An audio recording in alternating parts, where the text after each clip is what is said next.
Another turnover. Delivers the ball. He leaps and scores. The Browns lead 27-0 in the first quarter.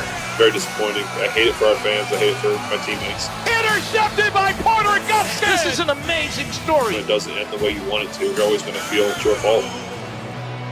You know, I still have a year left on my contract. I hope the Steelers want me back if that's the way we go. And there'll be a lot of discussions, but now's not the time for that. It's the time for that with us, though. Look who's here. Ryan Clark, RC, good to see you. Super Bowl champ with the Steelers. I will get to you in just a moment, don't sir. Smile. Don't smile. There's nothing to smile about. You know, you and I both know there's nothing to smile about. There's nothing to smile about. I want to start with you, and I want to talk about Big Ben. How should the Steelers feel about their quarterback after last night's performance? Well, they shouldn't feel too damn good. They were 11-0. And they ended the regular season losing 4 or 5 games. And then yesterday they lost their first playoff game where he threw 4 interceptions and they were down 28-0 in the first quarter. All totaled in 7 games, he's thrown 10 interceptions in the last 7 games of the season. And so I think you have to reflect on that. And then you have to look and scour the league and think about the people that are truly, truly successful. Patrick Mahomes is an exceptional quarterback, but he's also someone who's capable of using his legs to make things happen, moving the chains. You look at Lamar Jackson, that speaks for itself because of his running ability. You look at Aaron Rodgers, that speaks for itself. Drew Brees and Tom Brady would be the admirations because they're not scrambling on anybody. But you get that point. Then you have to remember how Taysom Hill looked when he was filling in for Drew Brees because of his ability to run the football. It's not so much that Ben Roethlisberger is some scrub or something. He's a 2-time Super Bowl champion. He's a future Hall of Famer.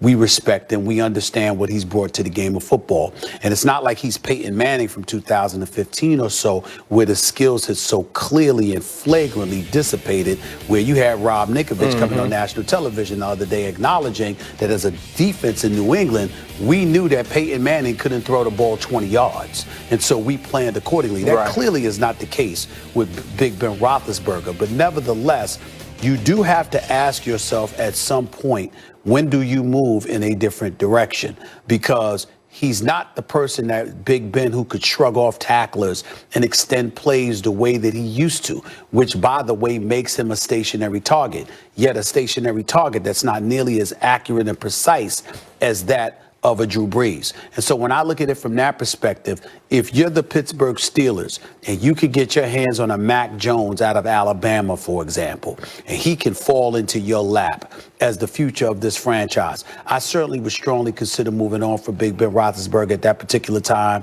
And if nothing else, don't look past this next season in terms of keeping him around. I do think that his days are close to being over, the Big Ben that we knew and loved.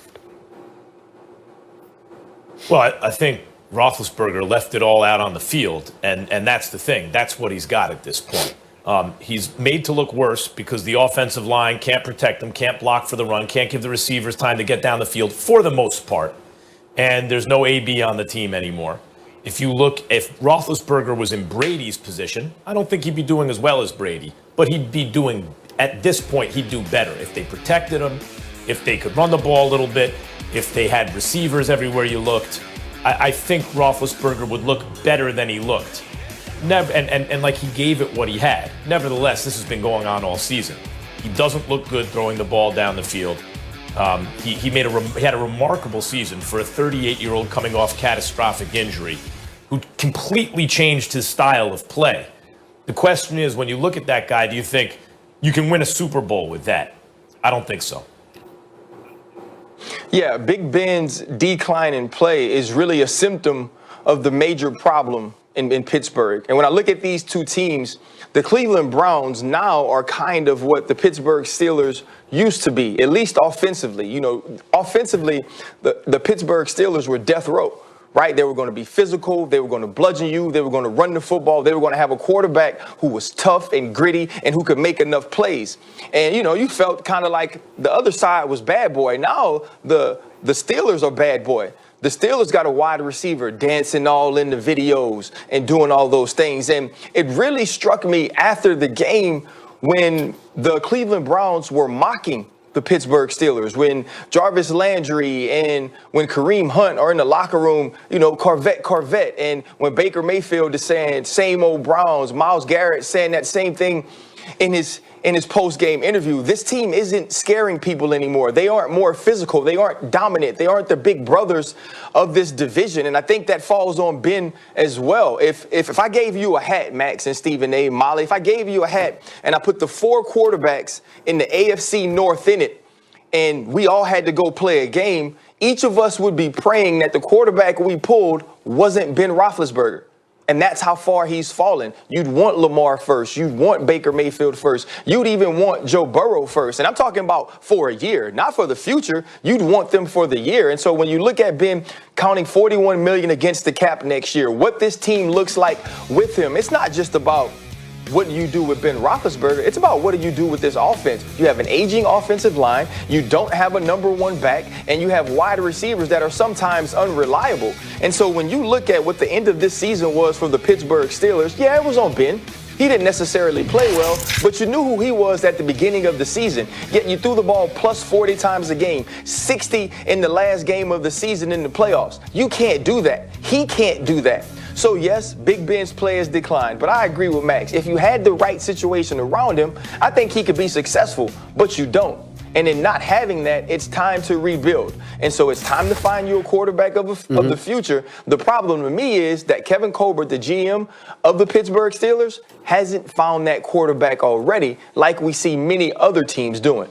He absolutely has not, and that's a big, big problem. Make no mistake about it. But the other thing that I'd like to point out is that the Steelers, the crime that they've committed more than anything else is the loss of their identity. To not be able to run the football for 3 consecutive years is inexcusable. They have ranked 29, 30, or 31, 29, and then 32 this year.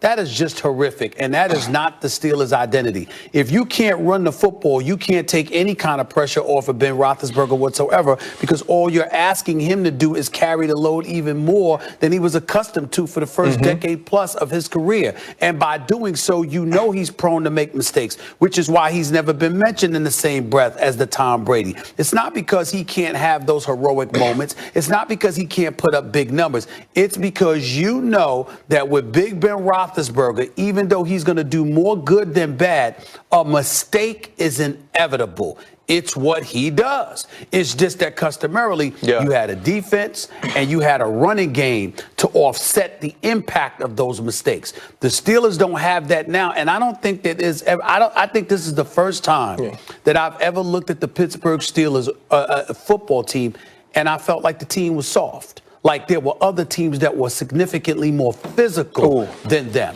And you combine that with Juju Smith-Schuster. He's young and we get it, and he's opened his mouth. But Ryan, you're a Super Bowl champion with the Steelers. That's just not something the Steelers ever did. They just went out there. They waited for you on a Thursday night or a Sunday or a Monday night, and they were like, okay, we'll see you. We heard you, and we'll see you. It's not usually them talking. They're usually responding to somebody who did some talking. And oh, by the way, that was rare because people knew better than talking smack to the Pittsburgh Steelers. But now they're the ones doing the talking, and they're the ones not backing it up. Since you guys are talking Steelers and who could, like, what does the future look, right? Like, if Roethlisberger's declining, what do? They're a victim of their own success in a way. Roethlisberger's a top 10 pick.